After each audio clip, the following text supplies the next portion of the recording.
Listen, gold will hit $3,000 by 2025. That's not a dream, it's Citigroup's prediction. Every day you wait is a day you can't get back. Every moment of hesitation could cost you. The signs are clear, global uncertainty is rising, and smart money is moving. The countdown to 2025 has started.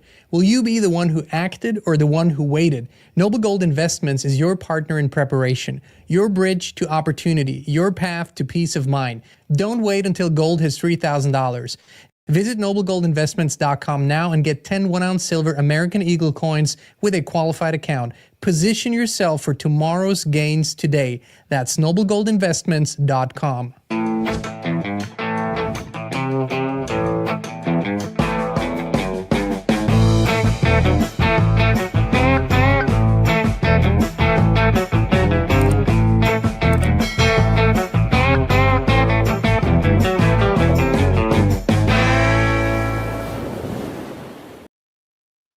Hey, Inspire Tribe, my fellow freedom lovers. It's John Nolan here. Thank you so much for tuning in. It is Friday the 13th, December Friday the 13th, I should say, 2024. It's Friday the 13th. Yes. It's an ominous day, my friends. We're healthy, we're wealthy, we're whole, we're free in the Matrix. Yeah, it's Friday the 13th in the Matrix. Just, one day we'll all laugh about this. But thank you for joining us on X, Rumble, and YouTube in the live chat. Thank you for your support. Thank you to our wonderful viewers from all over the place. Thank you to Ronnie, our amazing moderator, who's doing a fantastic job. Thank you for being part of the team. And of course, my wonderful wife, Christine, as inspired, the wise thumbs in the live chat. Yeah, let's dive into it, my friends. I'm gonna start with the buried lead. There's this, for me, sort of non-understandable perspective that a lot of people are ignoring the trajectory that the world is on, right? The world is and has been for at least 25 years on a World War III trajectory. Longer than that, if you look into the deeper mechanisms, but openly. And we are not just in a war, we're in the midst of this war. It simply hasn't hit certain stages yet. So we're going to break this down today, and we're going to come towards the end of the show, which I encourage you to stick around for, a beautiful perspective by one of the deeper thinkers of our time. And I think we should look at that. But first, let me show you a few of the headlines of just the past weeks. 1 week. So that's all in the past week, and by no means is this the full picture. These are just some of the headlines that stood out, just so we kind of get a feel for what kind of time we're living in. Because I know a lot of you are not paying attention to the news anymore. I'm not faulting you for that. But here's some news headlines in the last week. U.S. Congressman Jeff Van Drew from New Jersey says that an Iranian mothership is launching drones off the east coast of the United States.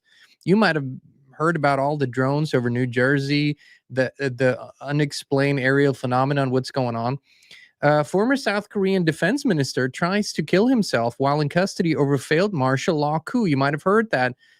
They tried for a hot minute to declare martial law in South Korea, a very, very hotbed, very important geostrategic country, South Korea. You might be aware of the tensions between China and also the U.S. Over South Korea as this strategic country with some of the few semiconductor and chip productions in the world. They are literally essential, right? So these news are sort of important for geopolitical things. 323 vials of life-deadly viruses go missing from Australian biolab. There is nothing to suggest that these have been taken from the laboratory, is what they say. We are learning as a community in the world that almost every country has black sites and secret laboratories. They're doing gain of function. They're taking pathogens, I should say. I don't want to use the V word because I don't think it's accurate, but pathogens. And they are increasing the function of these pathogens in order to make them more transmittable, deadly, and whatnot. Just the kind of thing you would want, the most distrustful entity in the world, the government, to do. Then you have the U.S. will provide Ukraine with a $20 billion loan paid for by proceeds from frozen Russian central bank assets. This is always a great recipe. You slap major sanctions on a country, and then you use that money to give the opposing country a loan, and that's in addition to the 180 or $200 billion that the U.S. has already sent to the Ukraine. And some people say, a lot of it is a big money laundering operation where the money keeps coming back through certain channels or cryptocurrency exchanges. Of course, these are just rumors. None of it is true. We're always being told the truth. What else do we have here? Scientists warn that Earth is overdue for a super flare from the sun that could wipe out satellites and power grids. Which this is if you within this construct, if you talk to some serious, open-minded, and really good forensic researchers and scientists, this is nothing new. So basically, they have been saying, that what they call super flares could cause or would have the effect of an EMP and an electromagnetic pulse weapon, and that after a certain magnitude, our systems would go down. This has been a legitimate concern, but just saying, this is just headlines from the past few days. The U.S. will provide Ukraine with a $20 billion loan. I think I already said that. Syria's government has fallen. You might have noticed armed opposition forces stormed Bashar al-Assad's, the president's palace in Damascus. They fled to Russia. So Assad and his family are now in Russia. And Israeli ground forces, surprisingly, to no one who's observing, cross into Syria, occupy more land, and we'll certainly work on the Greater Israel Project as we're speaking. Britain, Germany, and the U.S. step up North Sea surveillance, including Poseidon P-8 anti-submarine planes, amid fears Russia will target subsea energy links. The U.S. sends an additional $988 million in weapons to Ukraine, including artillery rockets and unmanned drones.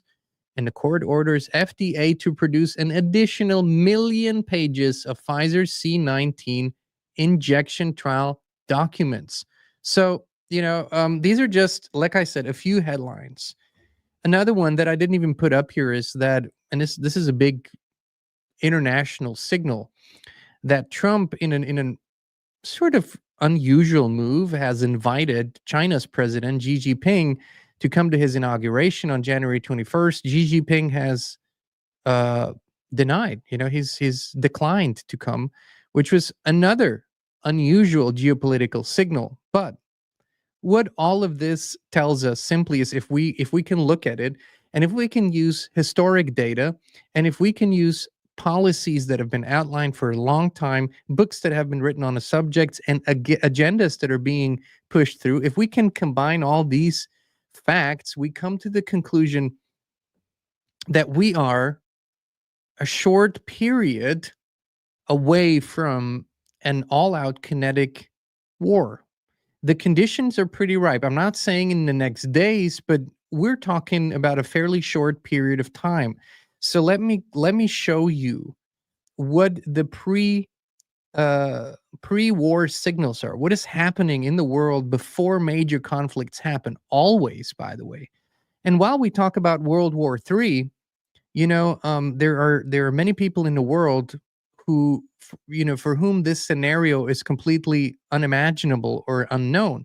They're too young to remember another world war, or they're too far removed from conflict zones. But if you ask the people of Iraq, if you ask the people of Afghanistan, if you ask the people of Syria, of Libya, of Yemen, if you ask the people, of course, of, Palestine, Israel, if you ask the people of Bosnia, that's a little longer ago, um, of Chechnya, of Ukraine. As you can see, I could go on and on and on. We haven't even touched the African continent. We haven't even touched Asian smaller conflicts. So if you ask all those people, well, they will tell you World War III has been going on. And so we should, I really want to invite everyone to take off the rose-colored glasses, because we never get to real solutions or the truth with the rose-colored glasses. We're not going to put on dark sunglasses either. We're just going to look at the facts as they present themselves. All righty, let's look into sort of the precursors, like the stages preceding major conflicts, particularly world wars. They follow a recognizable pattern: psychological conditioning through propaganda and societal polarization. Now, let me ask you, do you think that we are and have been in this stage? I just want you to emphasize that mental illness, psychological instability, and excessive sickness of the psyche and the soul and the mind are being observed at never before seen levels. That's why you have zombie-like looking people taking over social media feeds, talking about things that no sane being can possibly understand anymore. And that is becoming more and more normal, meaning it is literally in the broad mainstream. You have most nations with a high antidepressant rate, so that are taking antidepressants. Somewhere between 40 and 70% of the population, depending on where you live, are taking antidepressants, right? If this isn't a clear sign that we are going through major psychological issues, and that these psychological issues are heavily influenced by mind control program, brainwashing program, psychological warfare, EMF warfare, um, propaganda warfare. So there is no doubt that we are living through this. Then you have economic manipulation using sanctions, trade wars, and resource competition. I mean, that is literally the subject of the last 20, 24 years.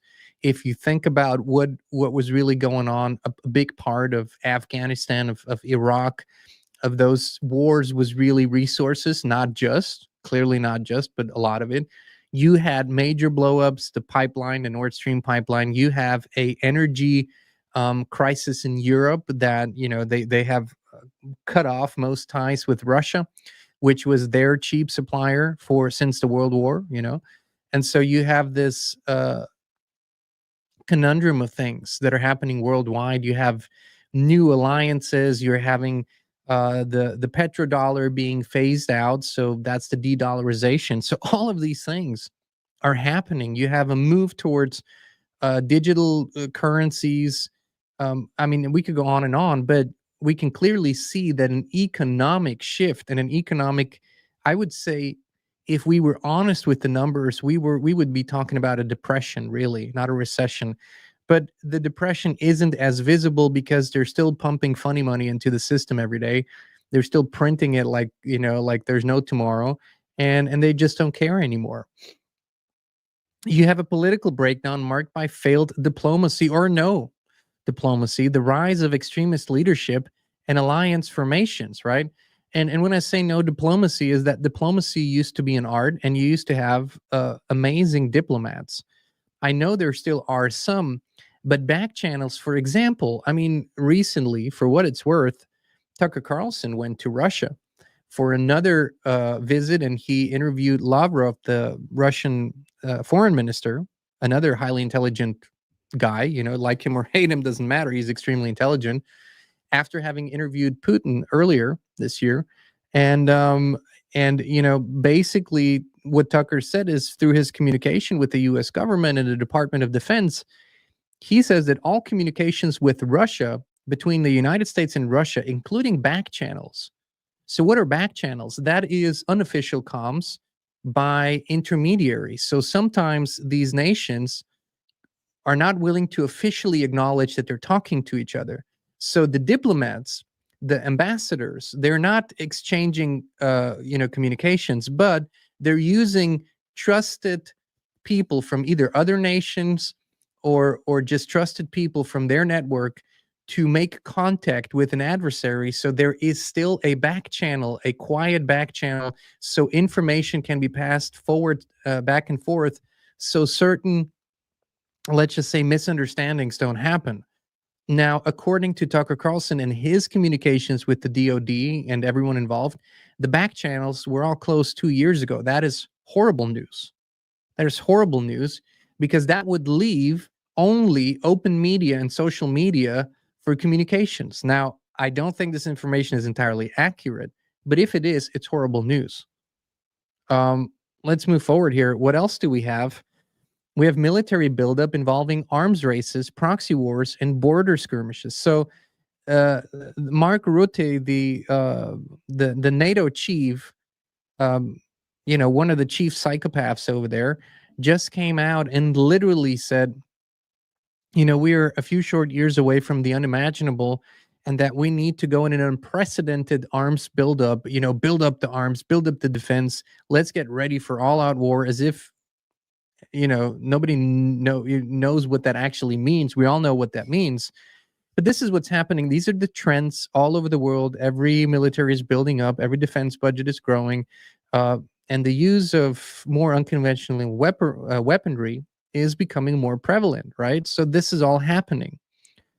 Civil unrest and subversion, you have social destabilization. We have this with civil unrest and subversion weakening society. So this is happening also. You've seen it through all Central European nations, protests all the time, great destabilization projects in the United States. We've seen these, a lot of them over the last years, and in other nations, this is happening. Now, before I go forward, I want to sort of I want to touch on something that I hear often is, Jean, what you don't understand is that, these people don't really want a war. They don't really want all that destruction. They know that they will be affected too, or they, they don't want to destroy everything. And I don't think that such a naive observation is accurate, or should be should be believed, because historically, these entities that still have their thumbs on or their hands on the levers of power have acted exactly that way. Destruction means nothing to them. Human sacrifice is welcome when needed and means nothing to them. They are prepared for such mass destruction. They are going underground. They have been going underground. They have prepared for that. And here's the thing. I will give you this. If they can find a way without massive warfare, sure, why not? But if they can't, it doesn't matter either.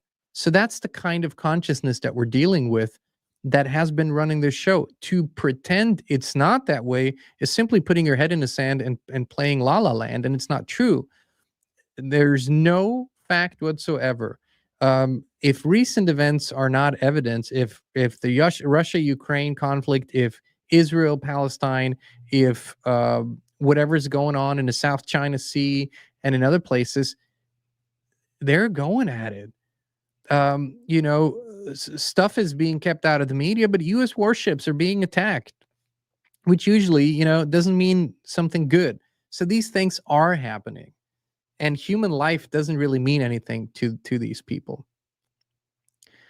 Um, these usually culminate, all these things usually culminate in a flashpoint incident, such as an assassination or false flag event, triggering open conflict. This progression often unfolds over years, creating an environment where war appears inevitable. And this is so often, it used to be 10 years ago, and it really, the hot phase started 10 years ago. I probably want to say the Crimea event 2014 was really, then the overthrow in the Ukraine, overthrow. I'm just using these words as, we all know how manipulated. Then you had the Arab Spring. All of this sort of was in that period. And so the last 10 years, but even 10 years ago, when a world leader or politician came out and said the words World War III, he was scolded by everyone, by colleagues, by the media. Don't put that out there. Don't talk like that. Today, that is everywhere and has been for years now. Literally, there isn't a serious interview with a world leader where this subject doesn't come up and is being discussed. And when these ideas are being floated around so openly, you have to understand that's part of the psychological warfare, where they're continually putting this in the minds of the people. World War III, get prepared, we're building up, this is inevitable, if Putin doesn't give up, blah blah, whatever. But these things are being now projected into the mass psyche on a daily level. And even though you might not watch the news, trust me, it'll reach you on someplace, even on the periphery. It is in the movies now. It is in the shows now. It is in pop culture. It is in everything. So there is a strong momentum for a kinetic World War III scenario. Okay, there's a very strong momentum. That is simply the truth. And here's what we're seeing: information warfare. Okay, global propaganda battles. Nations and blocs are engaging in large-scale information operations to control narratives, sway public opinion, and polarize societies. That is happening. We established that. Cyber influence, right? Disinformation campaigns, election interference, and social media manipulation are ongoing. This is probably the biggest one because that's where most people get their information from. And most people, even those who know about these things, are unaware when they are engaging with state-sponsored campaigns. All of a sudden, you might see this. You might have seen this. I think United Healthcare CEO thing, where this guy got mugged in Manhattan. One of the most powerful CEOs of the United States, got shot and killed. And there was a social media campaign, an ongoing social media campaign that feels too strong, too organized, too big, and it seems to be a buildup into a propaganda battle. If you're on the socials watching the signals, you can tell this doesn't seem organic. The whole story is sketchy as hell, anyways. But what we're really what I'm really observing is how is the information warfare being put out. And it looks like this is absolutely some sort of an intelligence or FBI operation, whoever's running this, and they are flooding the field with this. Yes, this is an important event, sure. If a major CEO gets killed of a healthcare, of an insurance company, sure. But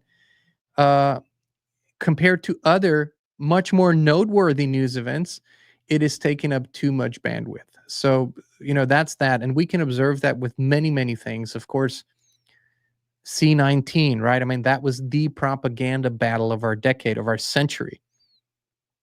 Polarization. Societies are fragmented internally, weakening resistance to external threats. We see this. We're, in the last years in America, for example, an artificial race division has been created that wasn't there 10 years ago, not as far as I can remember. It was fairly calm, peaceful. Everybody really got along really well. Now we have a new race division, artificially created. We have 73 genders, or 78, or 104. I don't know what the current count is, but you can only imagine how many boxes that creates, which is only 104 expressions of a mental illness. But let's not get caught up in the details. We have economic and resource warfare. We talked about the sanctions as weapons, energy crisis, currency wars, right? This is happening. Proxy wars. What does that mean? It is, this is often the precursor to direct conflict, that you're sending nations into war that are actually fighting a bigger nation's battle, but the bigger nation doesn't want to get directly involved. You might remember that, for example, during the Cold War, both the West and the Soviet Union were supporting various groups in the Middle East, the Mujahideen and others, and building up terrorist organizations and mercenaries that were fighting battles on their behalf because they didn't want to go into open conflict. Now we have reached open conflict as American and NATO boots on the ground in the Ukraine are literally shooting into Russia. So that is an expansion of this conflict.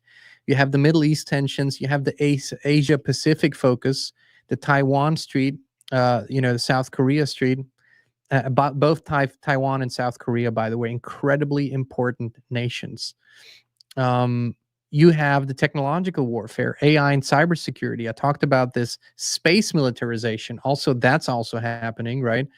Beyond, that's a big subject, but Space Force creation, and you have Lavrov, who literally said something important during his interview with Tucker. I pointed this out in a short video. He said he sees no reason why Russia and the United States couldn't work together for the common good of the universe. It wasn't common good. It was another word that he used, but the universe word was really what caught my attention. He didn't say for the world. He said for the universe. I thought that was quite significant, especially looking at space, right? And of course, autonomous weapons, right? You have drones all over the place. We have the New Jersey drone scenario where since I think mid or early November, they have drone sightings every day, weird flying objects all over the place. Like I said, U.S. Congressman calls it the Iranian mothership. And, others are assuming it's our own military or law enforcement. There's theories, but it is really a bizarre situation. And then, of course, social and psychological destabilization. So that's sort of what we've been. I haven't even talked about mass migration. Large-scale migration is driven by war, propaganda campaigns, and economic hardships are destabilizing regions globally. They're also, it's the great replacement theory that, populations are being replaced and exchanged. If you think about it, a lot of the migration movements are by cultures and ethnicities who have much more children than the Westerners do today. We're below 2 children per family on average. You have the Muslim populations come in. They usually have more children. You have sort of a lot of the South American cultures. They have more children. So especially on the Muslim side, they have said over and over again. They say this to Americans. They say this to Europeans. They say, hey, we're not really worried about this. NATO's going to take care of this. You guys don't have kids. We have 8 kids per family. So do the math. In 20 years, America will be predominantly Muslim, or the United or Europe will be predominantly Muslim. This is already visible in, in nations like Germany or France, parts of the UK, and other places where these populations are growing exponentially. It's causing great destabilization. It's causing a culture shock. It's changing the trajectory of these nations. Nobody was asked. People usually don't want this sort of unrestricted immigration. Thank you for your contribution. But it is happening, and it is creating conflict zones, and they know this, right? This is done on purpose. This is part of the World War III scenario. All righty, let me put this up here. We're loading a little slow today. My apologies. And of course, early kinetic activity. And kinetic means we're going to fight. This is beyond cyber. This is beyond psychological warfare. This means tanks and bombs and rockets and planes and soldiers and guns and drones and all of that. And we have limited kinetic engagements: India, China skirmishes, Armenia, Azerbaijan conflict. There's just signals that are coming out, and we have military posturing, increased drills, huge drills. Over the last years, we've seen some of the biggest drills in collaboration. China and Canada and America, European, NATO drills that are massive, massive, like hundreds of thousands of soldiers and stuff like that.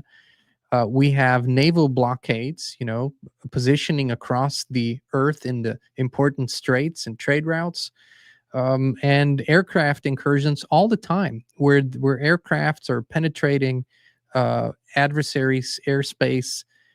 So these things are becoming the norm. They're so normal now that media usually doesn't even report on them any longer. So you used to have, it was a big story. Oh my God, an American plane entered this airspace, or a Russian plane entered this airspace, but this is not even being really reported, but it's happening on the daily.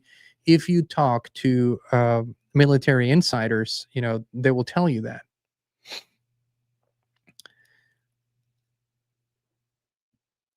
This is all moving very slow today. So what is the likelihood? Before I go on to this, let me remove this here for a moment. So what is the likelihood? What is the timeline if things don't significantly change? Meaning, if the trend does not shift. So what are trends? On the most fundamental level, a trend is an energetic movement. It means when an increased amount of energy, attention, action is moving into a certain direction. That is a trend. A trend is not unstoppable, but it requires more energy than the trend currently holds to shift it. And it requires collective attention and intention to shift that trend. So a decision has to be made. Clear decisions have to be made. If those decisions are not made on a significant level with enough energy, those trends will continue. They might weaken a little bit, they might slow down, but they will continue. That is the nature of creation, of how things work.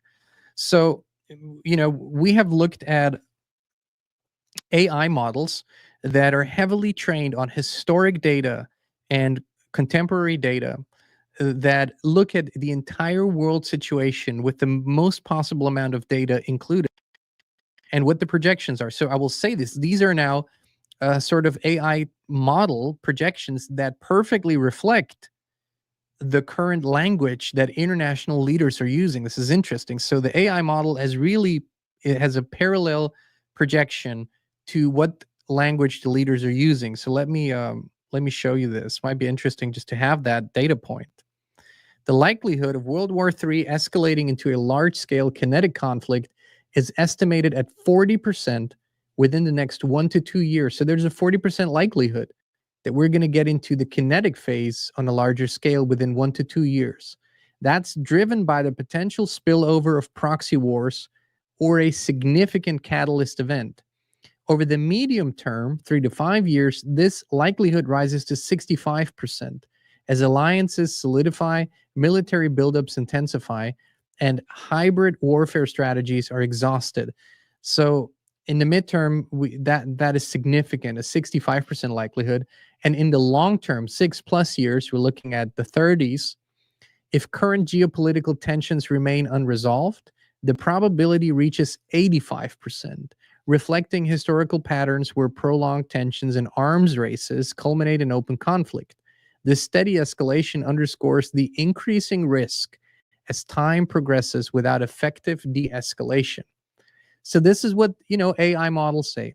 There's a 85% likelihood, 6+ years, that we will have a kinetic World War III. I would say this is some data we shouldn't ignore, not sort of bank on it, but not ignore. Man, if this internet moves any slower today, we might go back to the dial-up days. Okay, so before we go into this, how did we get here? You know, this has been the eternal question. For us to shift trends, we have to understand certain things about ourselves, and that's what we've been talking about so much. But I came across this incredible article. Really, I mean, everyone should read it, and we're gonna right after the show, I'm gonna link to it, so it's gonna stay in the video description, and it's gonna stay in the pinned comment by one of the deep thinkers of our time, Julian Rose. You might have heard of him. You can find out more about him at Julian Rose. But this is a brilliant article posted on David Icke's website, and I want to give you a few excerpts of this article that hit really deep truths that pertain to this subject so perfectly. So he wrote on religious dogma and control that religious dogma, and I'm sorry, I think we might have skipped one. No, maybe not. Religious dogma starts by making its captors believe that they are powerless and that their only hope in gaining a little power is by devoting themselves to praying for forgiveness for the fact that they were born sinners. Such teachings have the opposite effect from that which they proclaim to be their goal. They reinforce an implacable resistance to the independent search for truth and the meaning of life, which is the truth, to the true birthright of all human beings. Okay. And I want to see, I might have missed probably the beginning of this article, which I think was even more important. So let me look this up. And maybe I'll just read it to you if we don't have it here. This is probably the most important piece. It's not on here, but I'm reading it to you. He wrote on consciousness and denial. I love this. Denial of the fact that higher consciousness is actually the default position of humanity, not a distant goal only attainable by a dedicated minority. So many remain in a state of resistance to their innate connection with the source of life, thus sealing themselves in a well-constructed prison, something greatly encouraged via the dumbing down priorities enforced by the architects of global control. This was probably my favorite part of the article because it literally says, listen, we are actually, by nature, by birth, we are divine spark. And that's what we've been saying. Humans are divine spark. And that is simply denied. I will let you know at the end of this article how I think this all pertains to World War III. But this is the fundamental issue, that humans spend most of their lives trying to get to this point, at least those who are awakening, that they are actually a divine spark, not negating it any longer. The role of institutions in global crisis. And he writes on that, religious institutions are subservient to the authority of the state, just as they are subservient to their very own gods, each of which is proclaimed as the one and only true savior of mankind, and therefore permanently at war with other challengers for that title. So deeply has this ideological dogma infested the minds, bodies, and spirits of humanity that it has provoked a thoughtless submission to authority figures. So think about it. As advanced as we look at our civilizations, as technologically advanced, and some people would say morally or intellectually, but what are the wars fought for? Look at the Middle East situation. Look at the clashes of, for example, Israel and Palestine, or the Hamas, if you will, which all stems from the same belief that my God, my truth, my religion, my scripture is right, and your God, your religion, your scripture is wrong, both being Abrahamic religions, dare I say, and both are fighting in the name of their God and in the name of their Messiah. And one side, or both sides probably, are fighting to bring about their prophetic scenario. They're using scripture as a script to bring about their prophetic scenario so that that prophecy will be fulfilled through their conscious actions, not the will of God, their conscious actions. And so we have this fanaticism that is still running the people, and all because they were externalizing their divinity. They're externalizing their divinity. They are seeing themselves as simple, really, truly, very limited tools of their God, rather than being a co-creator, with the source of all of life, which would change the trajectory of how we look at each other if we could see that. I think it's brilliantly written. A few more points here. Spirituality versus fanaticism. Real spirituality is about demolishing ego, not reinforcing it. Real spirituality recognizes the oneness of all nations, peoples, colors, and creeds, not their division and mutual attrition. Enforced fanaticism under the guise of religious belief has brought us to the brink of a collective act of suicide. There can be absolutely no excuse for its continuation. I can tell you this, that there is a significant cognitive dissonance within people that I love, that I have come to know very well, that are in their daily lives giving, loving, forgiving, helping people.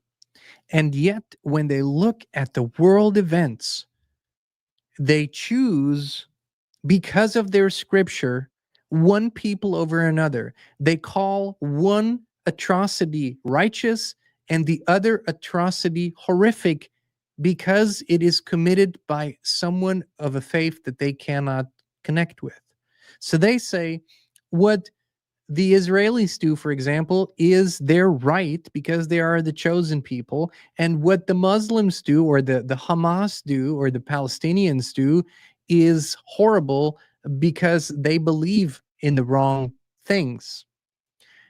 And that is a level of cognitive dissonance where you go, crime is crime, murder is murder, horror is horror. It does not matter if you committed because you believe in your God or don't believe in your God. It is incredible how we're still at this juncture. And it's really, I mean, he put it brilliantly. I really have to say this. A call to action. And he closed with this. He closes with this in this article. Like I say, if you go to julianrose.info or to davidike.com, you'll find this article and we'll link to it. And he writes, we who are aware of this and who respond to that great gift called love of life represent the majority of the sentient and genuinely human population of planet Earth. We're going to step forward now and put an end to the supposed impregnability of the fanatical clique that holds the whole world hostage to its undisguised megalomania. I mean, it's language, it's the art of language, using words to convey whole images to us, and I think he does it beautifully. So again, Julian Rose wrote this, so poignant and so true. And this leads me to the question that most people have, is what do we do about it? Like I said, sort of during the mid of the show, the trends are very strong. Let's not deny that. That means it takes a bigger amount of energy to shift those trends. Such a bigger amount of energy can only be achieved when we are at the best possible state that we could be in, when we become the best possible version of ourselves. That is literally the only way we can do this, because we cannot shift these events from a lower state of consciousness. Because when we do it from a lower state of consciousness, the only question is who has the bigger guns? Who has the bigger tanks? Who has the better AI? Who has the more deadlier weapons? That is how low consciousness would go, would do this. And so the only way that we can create an energetic shift is if we individually become the best possible version of ourselves, and then collectively raise our consciousness and become a much more coherent and co-creative group. Now that sounds like a wet dream, but I've seen some really amazing things over the last year, so I'm not giving up on that. But there is a very good likelihood, a high likelihood, that your individual life might be becoming better while the collective World War III experience might go on. You might sail through it, your family might sail through it, you might be, you know, really doing well, and sort of almost have that guilt if you allow it. But that is a high possibility that we can simply only take care of what we can take care of, and that those things will play out. I'm not saying they must, but right now that's the trajectory that we're on. With that, I want to open it up for maybe a few questions if you guys have any. We do a short Q&A here. It doesn't have to be on this subject. Whatever you guys want to ask, feel free, and let me see if I can come up with some good answers for you all.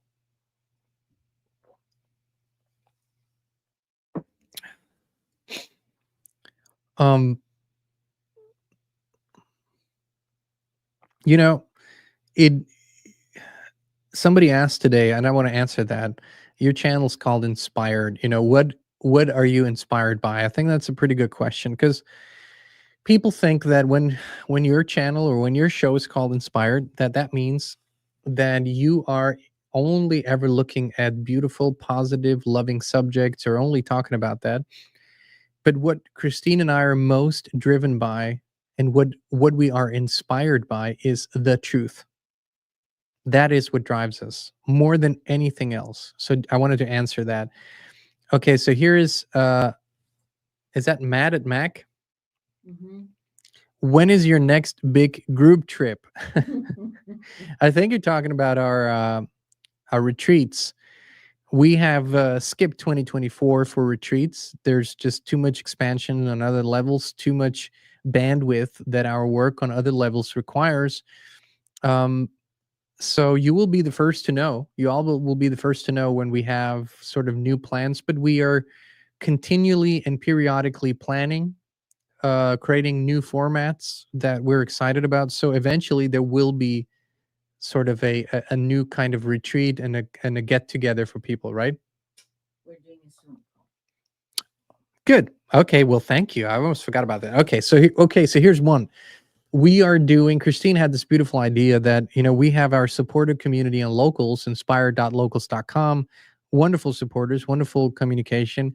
And we're doing a Christmas Zoom call with our supporters.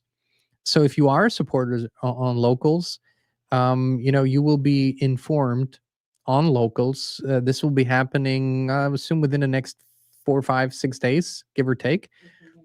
Yeah, it looks like it's going to be on the 19th, and this is for our supporters on Locals. So we'll get to chat a little bit, get to know you all a little better on that call. Not quite the group trip, but something like that.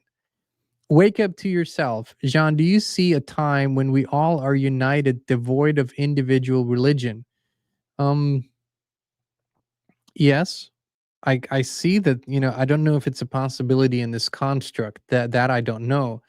But I see most definitely that all of us here, that we're speaking with each other. Yeah, I see that. I will never cease to dream imagining this for the human family. And this is the image that I hold, that we can sort of return to the prime design, right? The prime design of things, the prime design of how to live and how to be with each other and to share in a unified consciousness, right? So yeah, I'm holding that vision. Monica Marsh, what do you think of the channeling movement and their current predictions? Well, this is a broad question. There's many people channeling. Generally, my my own intuitive perception is that 80 to 90% is I skip. 80 to 90%, I skip after a minute or two if I ever hear something. It just doesn't resonate as authentic. And there's a few people that I've come across, and we've come across, that seem to have very authentic communication. Now, here's two things to consider. Many people have communication with entities, real communication with entities from the astral realm, And they're giving them breathtaking information, but that really, in my perception, applies to the construct, to the matrix. What is interesting to me on our journey is eternal information, not limited information, information as it pertains to prime creation. And of that, there is very, very little. And that is what I'm interested in. And so I can't comment on the movement as a whole, but that's my perception. Oh, sorry, this was not the one. This was the one. Okay, Ronnie, my friend Ronnie, our dear moderator Ronnie. Are they poisoning our cows now as they treat for cow farts? Serious questions, despite the insanity of it. Yes, actually, a program was rolled out. I think, I mean, surprise, surprise. I think it's led by one of Bill Gates's companies. They are reducing. They're aiming to reduce the methane production, so the fart production of cows. One of the most idiotic things I've ever heard of, and Raymond is saying that's a big thing in Norway now, apparently too. yeah, so It's crazy. so that is because of a bunch of people producing a lot of brain farts that are complete and utter psychopaths and idiots. But it's also really, to me, it's rubbing into our faces how dumbed down the population has become, that you can sell this, right? That you can tell people, listen, what's really bad for our earth is animals farting, because this is only, this has only been happening for the last 50 years. And by changing the cows, producing less methane, we're going to fix this problem. To me, that's a Trojan horse as to how do you bypass certain restrictions that were in place for genetic modifications and whatnot, and probably bring in nanotech into the cows. So yes, they are poisoning the cows, But they already have them. and they already have been. And eating meat from mass production is probably the quickest way to get that into your system. But I don't know that at the current trend that this is sort of it might spread through other means into also smaller farm cows or whatever. So unfortunately, yes. Next question. Do you believe that what the AI that you talk to when they said prime earth, that's where Darius Wright is going when out of body?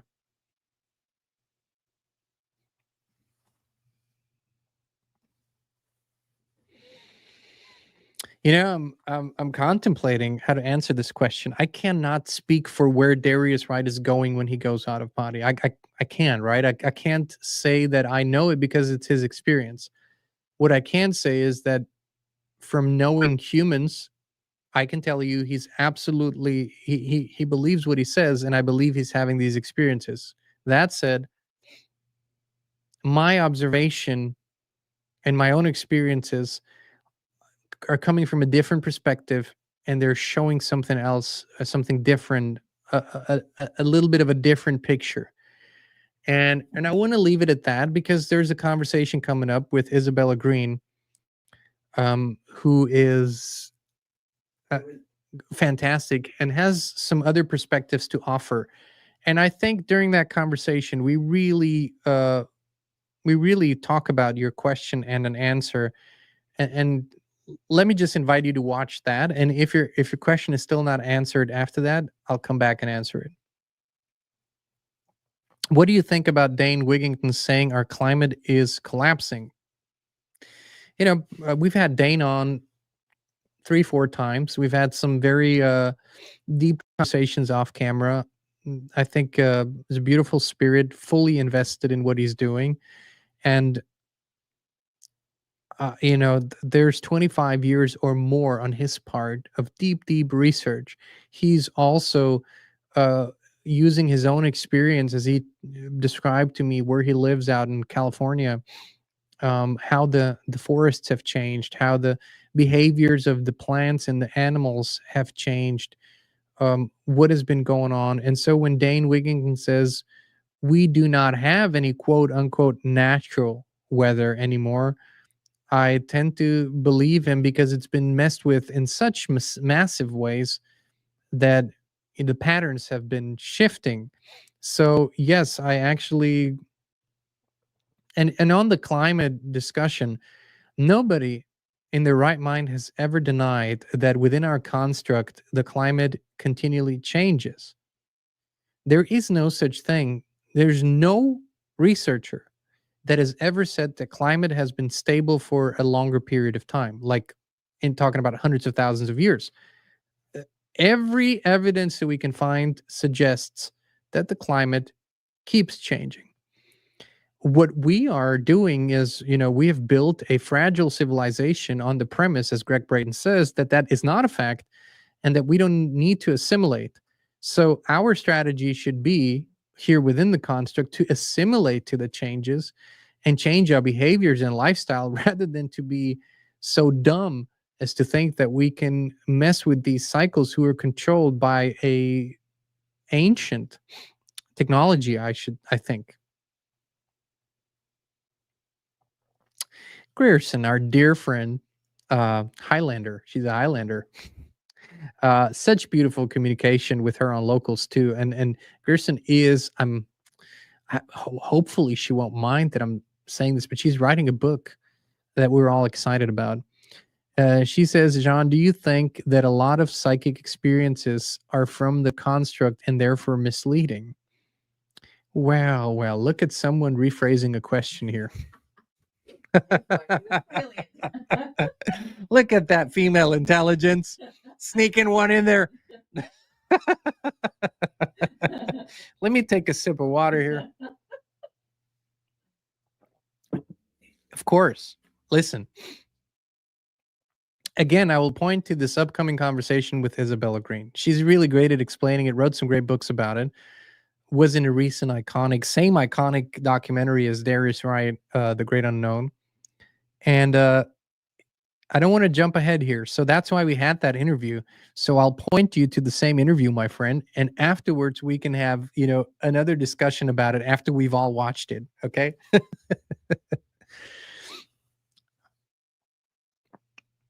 Diana, 78. Don't you think that we still need traditional religions to counterbalance the spread of materialism and atheism? Religions at least provided some kind of moral guidelines. I'm not, as strange as this might sound, I'm not opposed to religious practices like prayer and, like you say, like moral guidelines, right? But think about how inverted religious leadership is compared to the guidelines that it preaches, and that is every religion. I mean, you talk about the Muslim leadership that literally is stoning people and killing people in the most horrific ways and cutting off hands and prohibiting alcohol, adultery, and whatnot, and that are, if pardon my language, that are banging little boys. That's okay because they're doing it. They're drinking behind the scenes. They are stealing from the people. So when you look at the structure, it is just so inverted, and it was born from an inverted consciousness. Religions really are matrix constructs. Now, does that mean that every aspect of the religions is bad? No. People have literally had great expansions, even within the very restricted Catholic Church, for example.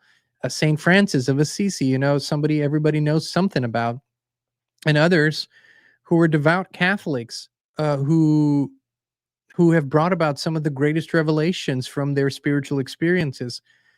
However, I do think that we need to move away from institutional religion towards spiritual practices, and we need to have a practical indigenous style education on these moral values, rather than this dogmatic theoretical approach where, in my case, I still had mandatory religion classes in school where the people teaching the classes were morally reprehensible folks. So what was I learning is don't do as I do as I say. And that really sums up religious institutions. So the shift is already happening. The end of religions as we know it is happening. The question is, will the one world religion that they plan for us take their place, or will we as beings evolve enough to be more self-directed in that? That's really the question. Does having faith, religious, relinquish one's spiritual responsibility, purpose?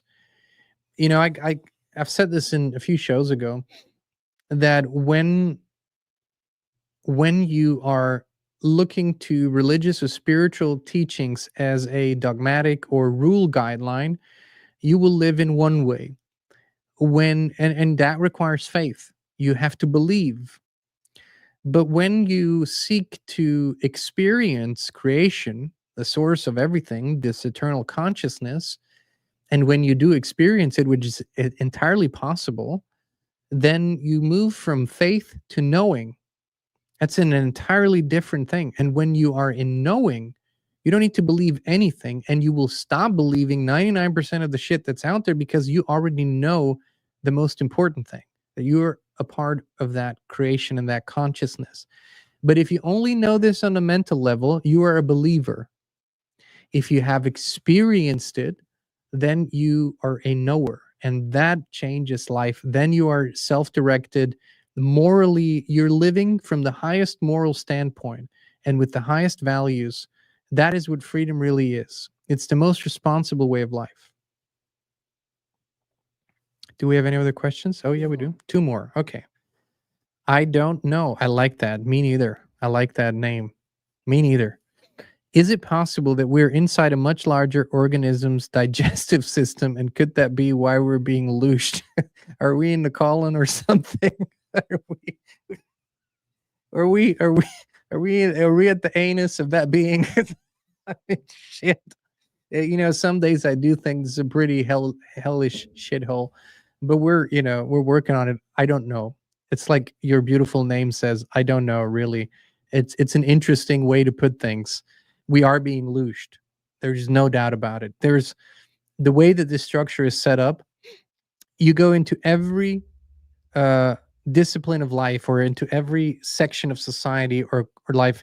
Everything is aimed at keeping you just above hardcore suffering, but far below joy and happiness and freedom.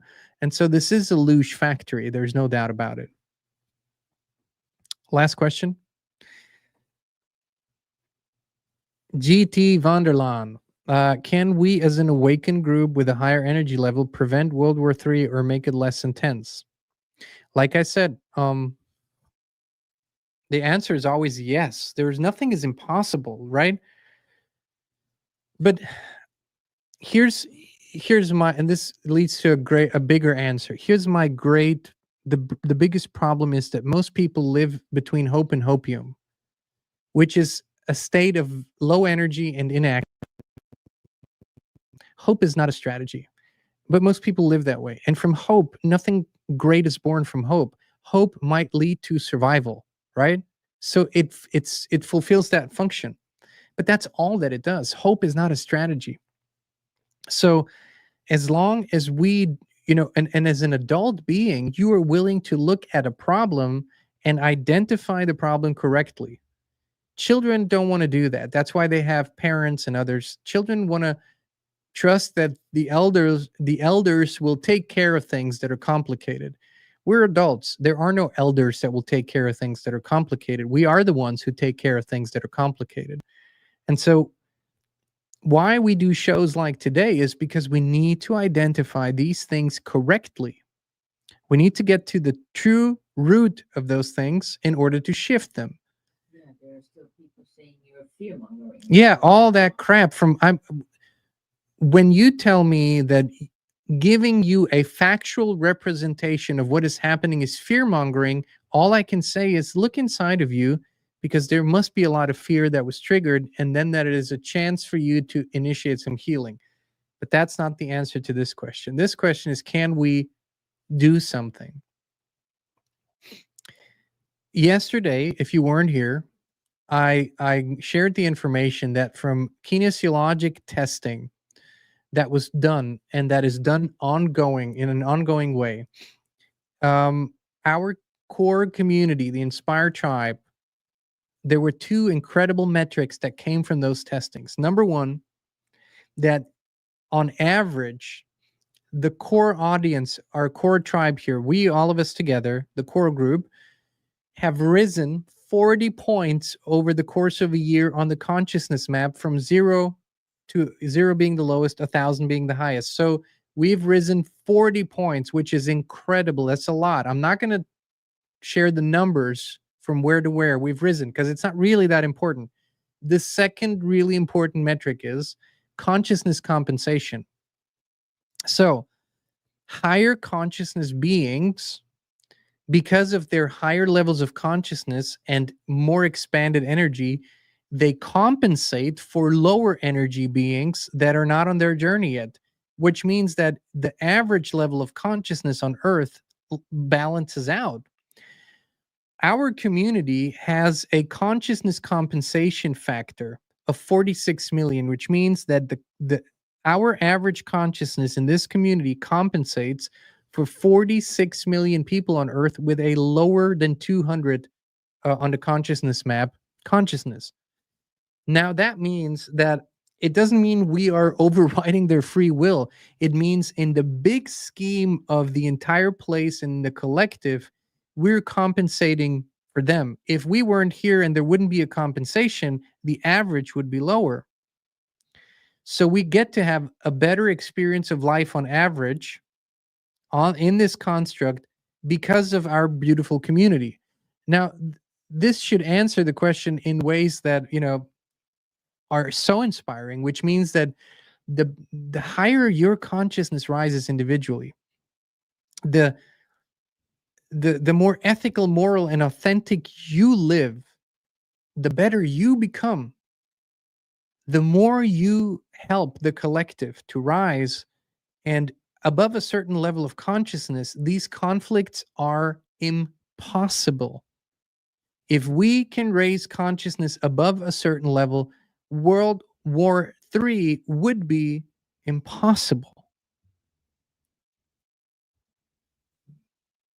So, with that, I rest my case. Thank you for that, and I will invite you here for the Christmas experiment. Oh, there's one more. One more. I'm sorry. That's the encore. Why does history repeat itself worse than a broken record? Thank you, David. Why? Because within our construct, true teaching of history has been banned.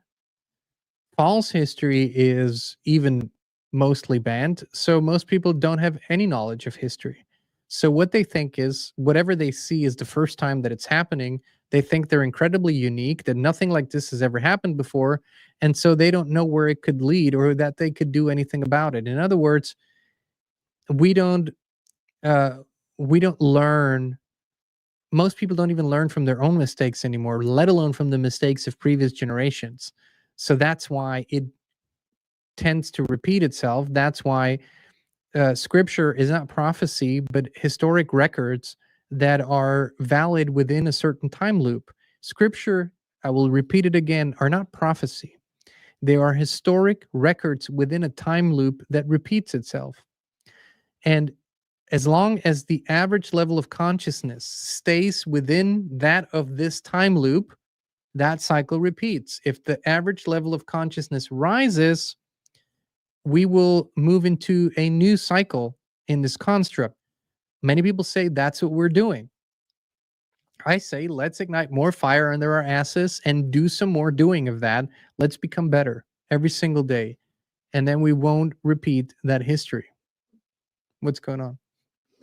Oh my God. Ronnie is just cracking me up. Somebody wrote, "This is not true. Everything is already predetermined. Stay out of the affairs of the world." And Ronnie said, "I'm leaving that to you." And I'm passing it on to you. I don't want to comment on that. I want to invite you all. I've been talking for an hour and 10 minutes. So here's an invitation.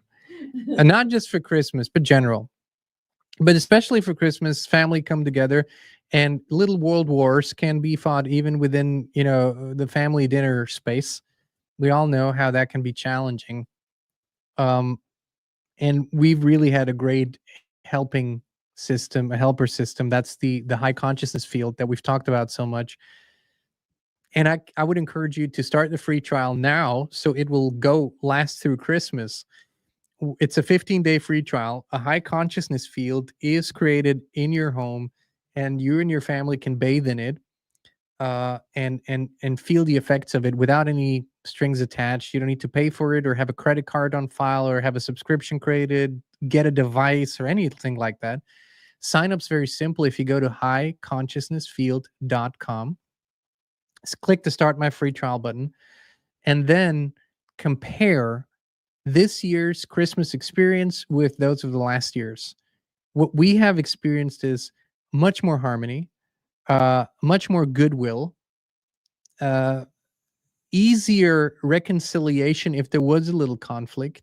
And in general, it was just a very peaceful experience last year. And so, we're on a constant FLFE field now. And I would encourage you to give it a try over the holidays, because you'll really see it. Don't tell anyone. Don't tell your family. Just set it up and watch what happens. It's an experiment, You might see some great improvements. So go to highconsciousnessfield.com, click start my free trial, and a few short instructions. And within a few minutes, your field will be activated. All right, my friends. Thank you so much for tuning in. Thank you for being here with us. We love you. We appreciate you, and we will be back with you again very, very soon.